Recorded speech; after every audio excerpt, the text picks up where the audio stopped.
such staying power. It can form the bedrock of another kind of faith, one to rival any religion, informing our beliefs about ourselves and our families and our place in the world.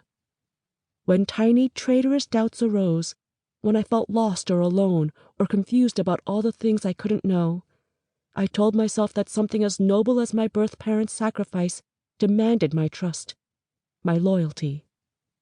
They thought adoption was the best thing for you. Above all, it was a legend formed and told again, because my parents wanted me to believe that my birth family had loved me from the start, that my parents, in turn, were meant to adopt me, and that the story unfolded as it should have. This was the foundation on which they built our family. As I grew, I too staked my identity on it. The story, a lifeline cast when I was too young for deeper questions, continued to bring me comfort. Years later, grown up and expecting a child of my own, I would search for my birth family, still wanting to believe in it. One afternoon in the summer of 2003, two people I had just met sat across from me in their sunny apartment and asked if I thought they should adopt. They had tried for a few years and been unable to conceive. Now they wanted to adopt a child from another country. They named some programs they were interested in. None would lead to them bringing home a white child. They asked if I ever felt like my adoptive parents weren't my real parents. Never, I said firmly. They asked if I had been in touch with my birth family. No, I said, I hadn't.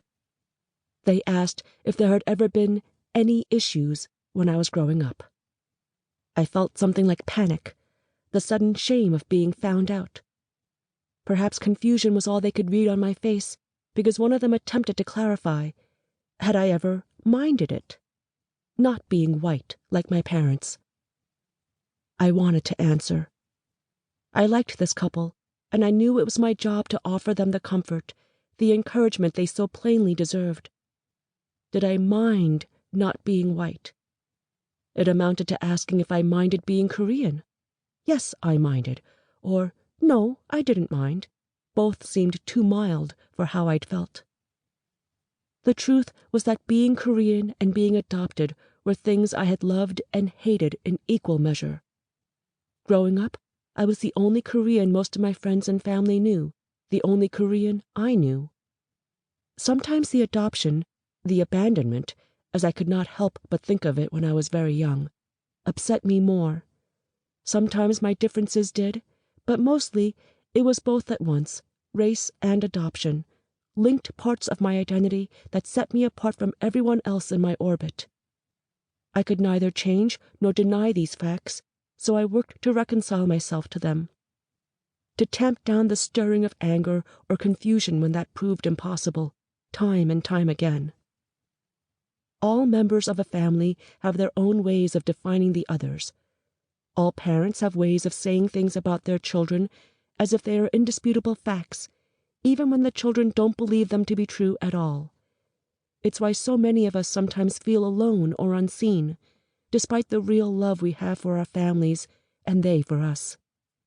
In childhood, I was uncertain who I was supposed to be, even as I resisted some of my adoptive relatives' interpretations.